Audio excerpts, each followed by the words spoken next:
TV.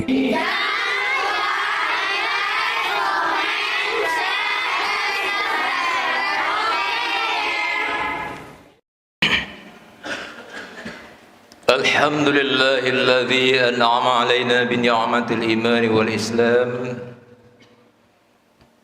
Asyhadu an la ilaha illallah wahdahu la syarika la lahul mulkul wa lahul mulkul alam. Wa asyhadu anna Muhammadan abduhu wa rasuluhu sayyidina al-anam. Asyhadu an la ilaha illallah wa asyhadu anna Muhammadan rasulullah. Allahumma salli wa sallim wa barik ala Muhammadin wa ala alihi wa ashabihi ajma'in. Amma ba'du, fa ya ibadallah, usikum wa nafsi bitaqwallah, faqad fazal muttaqun. Wa naj'al al-muslimun al-mukhlisun. Faqala Allah Ta'ala fi kitabil karim, a'udzu billahi minasy syaithanir rajim. Ya ayyuhalladzina amanu taqullaha wa qulu qawlan sadida yuslih lakum a'malakum wa yaghfir lakum dhunubakum wa may yuti'illaha wa rasulahu faqad faza fawzan 'azima. Sadaqallahul azim. Ma'asyiral muslimin rahimakumullah. Mengawali khutbah kita di siang ini, mari kita sama-sama bersyukur kehadiran Allah Subhanahu wa taala. Alhamdulillah, kita masih diberi kesempatan, kesehatan, kemauan dan kemampuan untuk melaksanakan rangkaian ibadah rutin kita setiap hari Jumat dalam sepekan, yakni melaksanakan salat fardu Jumat secara berjamaah sekaligus mendengarkan khutbah yang disampaikan oleh khatib. Salawat dan salam Allahumma salli ala Muhammad tercurah buat baginda Nabi besar kita Muhammad sallallahu alaihi wasallam. Semoga kita senantiasa menjadi pengikut baginda Nabi Muhammad sallallahu alaihi wasallam yang setia, tanpa celah sedikit pun mengikuti sunnahnya semenjak kita balik sampai kita mengakhiri kehidupan kita. Jamaah kaum muslimin rahimakumullah, khatib mengajak kita semua yang hadir, mari senantiasa kita meningkatkan keimanan dan ketakwaan kita kepada Allah Subhanahu wa taala dalam posisi dan keadaan bagaimanapun, karena kita perlu memperbaharui kemantapan iman dan ketakwaan kita kepada Allah Subhanahu wa taala. Jemaah Jumat rahimakumullah, khutbah kita hari ini tentang menjaga lisan. Bersandar pada ayat surah Al-Ahzab, surah ke-33 ayat 70 dan 71, Allah berfirman, a'udzu billahi minasyaitonir rajim. Ya ayyuhalladzina amanu taqullaha wa qulu qawlan sadida yuslih lakum a'malakum wa yaghfir lakum dhunubakum wa may yuti'illaha wa rasulahu faqad faza fawzan 'azima. Wahai orang-orang yang beriman, bertakwalah kamu kepada Allah dan ucapkanlah perkataan yang benar, qaulan sadida. Niscaya Allah akan memperbaiki amal-amalmu dan mengampuni dosa-dosamu. Siapa yang menaati Allah dan Rasulnya, sungguh dia menang dan kemenangan yang besar. Jemaah kaum muslimin, menjaga lisan adalah merupakan sesuatu yang urgen, karena dengan lidah ini seseorang bisa mudah untuk masuk surga, tetapi karena lidah ini juga seseorang mudah untuk masuk neraka. Begitu juga keselamatan seseorang muslim dengan muslim lainnya itu juga tergantung kepada lidahnya. Dalam sebuah kisah, seorang ulama termasyhur, seorang zuhud, seorang alim yang luar biasa, Syekh Hasan Al-Bisri, ketika beliau dalam keadaan sakit, dia cukup lama menderita sakit dan dia hanya berada di kamar rumahnya, sementara tetangga atau jiran tetangganya itu ada yang bukan seorang muslim, artinya tetangganya juga ada orang non muslim. Suatu ketika tetangga bertanya antar sama tetangga, kebetulan yang bertanya adalah seorang non muslim. Biasanya Syekh selalu keluar dan memberikan pengajian atau menyampaikan taklim, tetapi sudah cukup lama tidak nampak. Kemana beliau? Di saat itu seorang non muslim masuk ke rumah beliau dan melihat kondisinya dalam keadaan sakit. Beliau dalam keadaan sakit, dia ditanya oleh tetangganya tadi, sudah berapa lama sakit? Beliau jawab, cukup lama. Lalu ketika melihat kamar di dalam rumahnya tempat Syekh Hasan Al-Bisri yang sedang terbaring, dia bertanya, "Wahai Tuan, itu air apa yang menetes? Yang tidak putus-putus, bahkan sudah membanjiri bagian dari kamarnya." "Itu air menetes sudah cukup lama." "Dari mana Tuan?"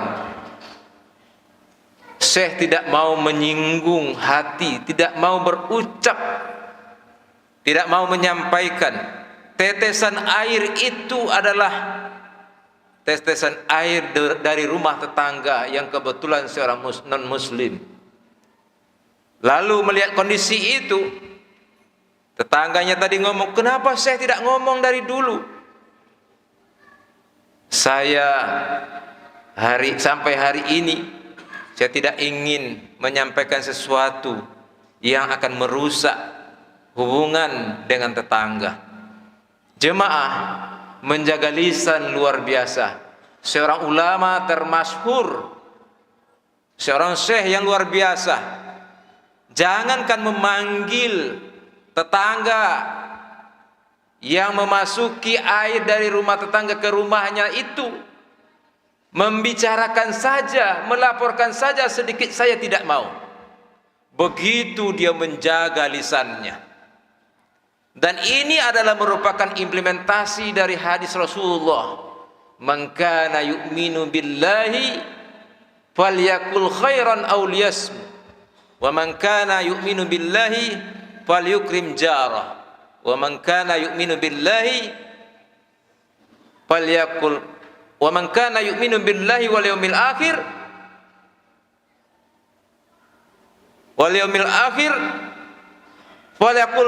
falyukrim dhaifah." Jadi ada 3 item sunnah Rasul menganjurkan kepada kita untuk menjaga hubungan baik antar tetangga, memelihara lidah kita, memberikan pelayanan terbaik pada orang lain.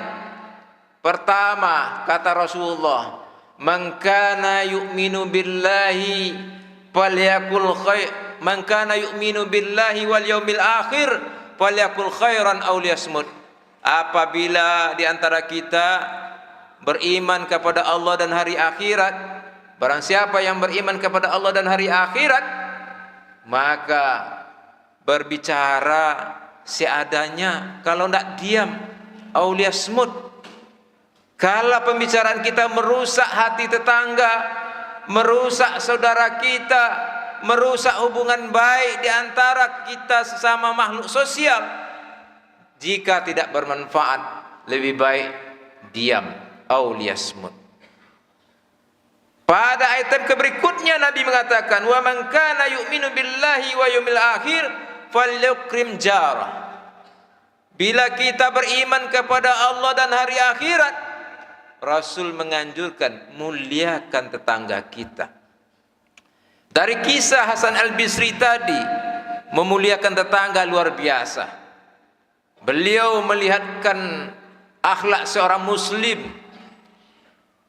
Menurut catatan historis, tetangganya yang sudah menjenguknya, membesuknya, dia bersyahadat melihat akhlaknya seorang ulama besar. Kaum muslimin, hari ini kita hidup bertetangga. Kadangkala sulit kita untuk menetralisir hanya gara-gara tersinggung sedikit saja.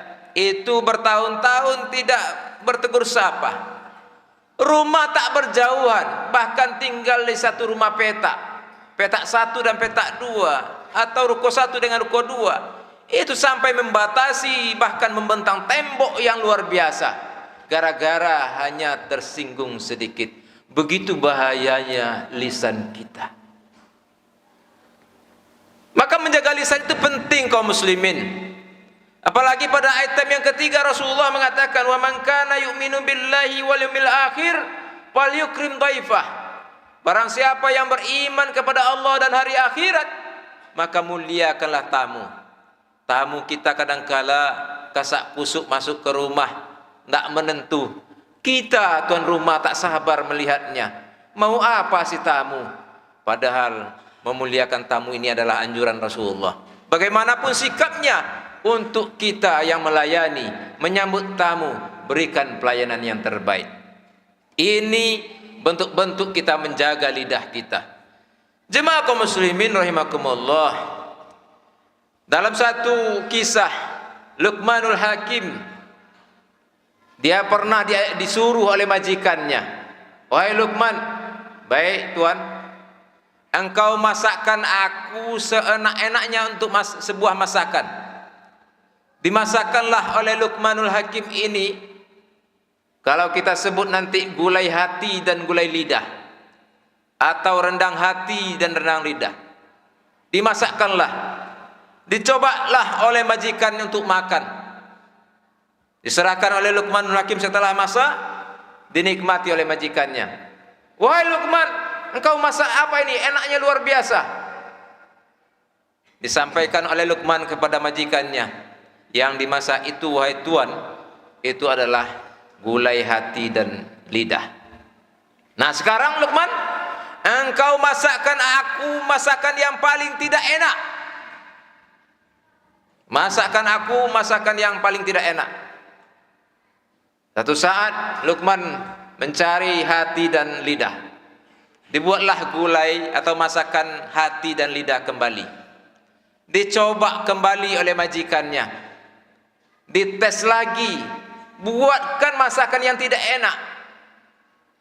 Dicobalah oleh majikannya setelah dimasak. "Ini masakannya wahai majikanku, tuan." "Lah, ini gulai apa lagi?" "Gulai lidah, gulai hati dan gulai lidah." "Kok sama?"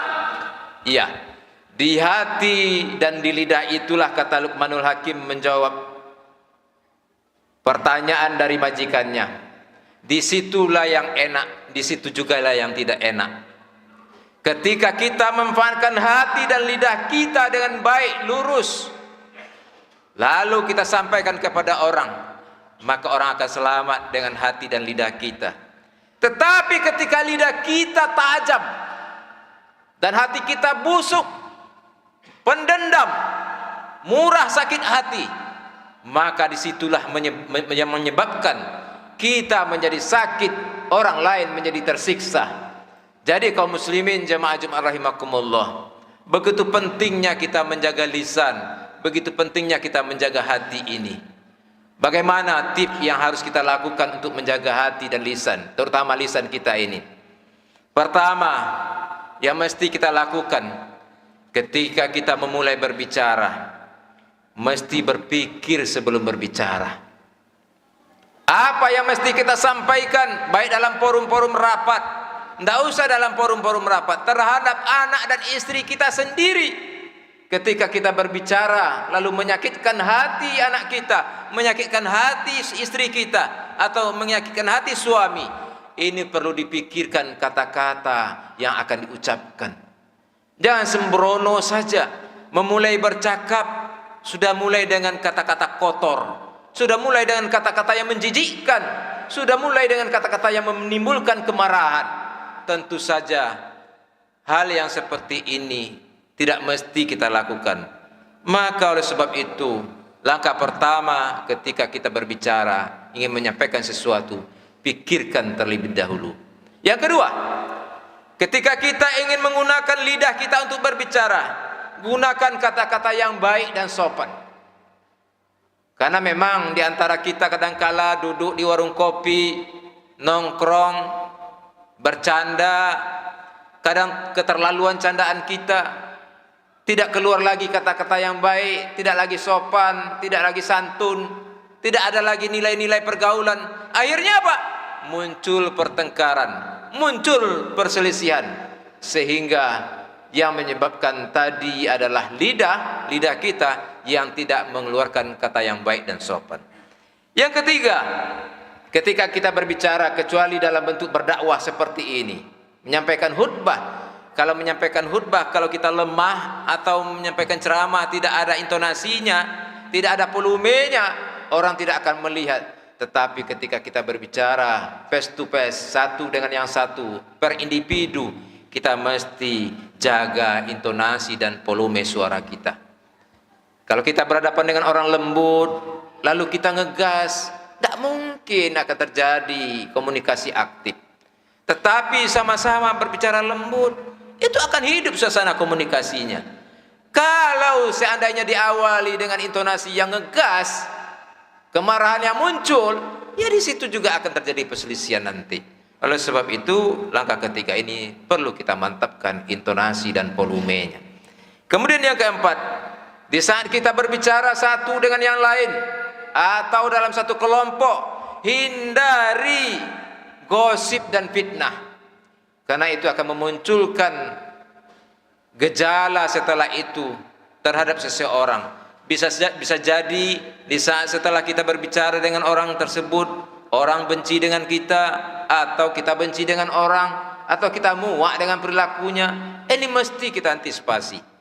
Kemudian di saat berbicara, hindari ucapan yang tidak bernilai manfaat, atau jangan berbohong.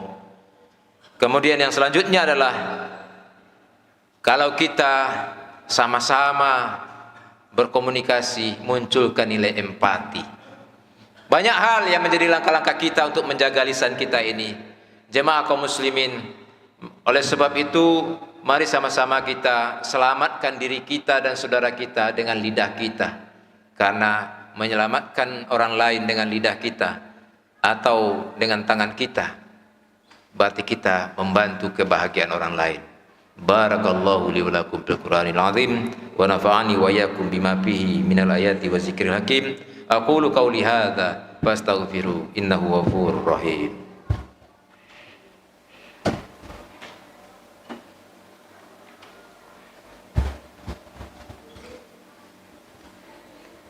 Alhamdulillahi hamdan katsiran kama amar. Asyhadu an la ilaha illallah wahdahu la syarika lah. Wa asyhadu anna Muhammadan abduhu wa rasuluhu la nabiyya ba'da. Allahumma fashalli wa sallim wa barik ala Muhammad wa ala alihi wa sahbihi ajma'in. Amma ba'du fa ya ibadallah, ittaqullaha haqqa tuqatih wa la tamutunna illa wa antum muslimun. Qala Allah ta'ala fi kitabil karim. A'udzu billahi minasyaitonir rajim. Bismillahirrahmanirrahim. Wal 'asr innal insana lafi khusr illa alladzina amanu wa 'amilus shalihat wa tawassaw bil haqq wa tawassaw bis sabr. Jemaah kaum muslimin rahimakumullah, demi masa, demi waktu, bahwa sesungguhnya manusia dalam keadaan merugi. Siapa di antara yang tidak merugi itu? Kata Allah, illal ladzina amanu wa 'amilus shalihat, yakni orang-orang yang beriman dan beramal saleh. Orang-orang yang selalu berwasiat dengan cara yang benar dan cara yang sabar. Jemaah kaum muslimin, waktu kita hidup pasti terbatas. Semua yang bernama makhluk hidup pasti ada batas kehidupannya, termasuk kita manusia. Usia kita dalam hitungan bertambah, tapi dalam hitungan pemakaian berkurang. Oleh sebab itu, jangan kita sia-siakan waktu yang masih tersisa, yang masih diberi kesempatan oleh Allah kepada kita. Kita manfaatkan dengan sebaik-baiknya. Kita gunakan untuk menambah amal soleh kita. Karena salah satu menghindarkan perbuatan kita terhindar dari perbuatan dosa adalah menguatkan kita untuk beramal soleh. Amal soleh itu banyak. Kalau secara mahdhahnya kita melaksanakan sholat sesuai dengan rukun Islam, syahadat, sholat, zakat, haji, puasa, itu kita laksanakan sesuai dengan kemampuan kita, seperti zakat atau haji sesuai dengan kemampuan kita. Itu semua mungkin kita sudah laksanakan. Tapi ada amal soleh yang di luar itu, amal soleh sosial kita, amal soleh yang memerlukan orang lain butuh dengan kita. Dalam konteks yang lebih matangnya adalah menjaga hubungan baik dengan sesama kita. Tetapi ketika kita menjaga hubungan baik sesama kita, mesti kita perkuat hubungan baik kita dengan Allah. Duribat alaihimud dhillatu ainama thuqifu illa bihablim minallah wa hablim minan nas. Kalau seandainya kita tidak mau menjaga hubungan baik dengan Allah dan manusia, duribat alaihimud dhillatu ainama thuqifu, ditimpa kehinaan kita. Maka oleh sebab itu, menghindarkan kita agar tidak ditimpa kehinaan. Hina yang bagaimana? Hina di sisi Allah, hina di sisi manusia. Maka agar kita terhindar dari hina dari sisi Allah dan dari sisi manusia, maka perbaikilah hubungan kita dengan Allah dan hubungan kita antar sesama. Jemaah kaum muslimin, banyak di antara kita ini amal soleh individunya luar biasa. Salat 5 waktu berjamaah, zikirnya luar biasa. Salat tahajudnya tak pernah tinggal. Duha juga tidak pernah tinggal, puasa Senin Kamis juga tidak pernah tinggal. Tetapi amal sosialnya, amal soleh sosialnya, dia tidak ingin peduli dengan lingkungannya. Tak jauh-jauh kita mengambil contoh. Kalau seandainya ada sebuah peristiwa di luar dugaan kita, entah kebakaran rumah, entah kehilangan harta tetangga kita, entah kejadian yang luar biasa terhadap anak tetangga kita, tapi dia cuek saja, tak mau peduli. Ya, kan urusan dia. Padahal tetangganya butuh perhatian, butuh keprihatinan kita. Oleh sebab itu kaum muslimin, kuatkan dua hubungan kita, hablum minallah wa hablum minan nas. Jika dua hubungan ini baik, maka kita akan lahir sebagai insan yang muttaqin, insyaallah. Innallaha wa malaikatahu yusholluna 'alan nabi ya ayyuhalladzina amanu shallu 'alaihi wa sallimu taslima. Allahumma shalli 'ala Muhammad wa 'ala ali Muhammad kama shallaita 'ala Ibrahim wa 'ala ali Ibrahim wa barik 'ala Muhammad wa 'ala ali Muhammad kama barakta 'ala Ibrahim wa 'ala ali Ibrahim fil 'alamin innaka Hamidum Majid. Allahumma ighfir lil muslimina wal muslimat wal mu'minina wal mu'minat al ahya'i minhum wal amwat birahmatika ya arhamar rahimin. Allahumma inna nas'aluka ridhaka wal jannah wa na'udzu bika min sakhatika wan nar. Allahumma anzilir rahmah wal maghfirata was sihhata was salama wan ni'ma wal baraka wal hidayah ala hadhihi al jam'ah. Allahumma ja'al jam'ana jam'an marhuma wa tafarraqa min ba'dihi tafarraqa ma'suma. Rabbana hab lana min azwajina wa dhurriyyatina qurrata a'yunin waj'alna lil muttaqina imama. ربنا ظلمنا أنفسنا وإن لم تغفر لنا وترحمنا لنكونن من الخاسرين. ربنا آتنا في الدنيا حسنة وفي الآخرة حسنة وقنا عذاب النار. عباد الله إن الله يأمر بالعدل والإحسان وإيتاء ذي القربى وينهى عن الفحشاء والمنكر والبغي يعظكم لعلكم تذكرون ولذكر الله أكبر.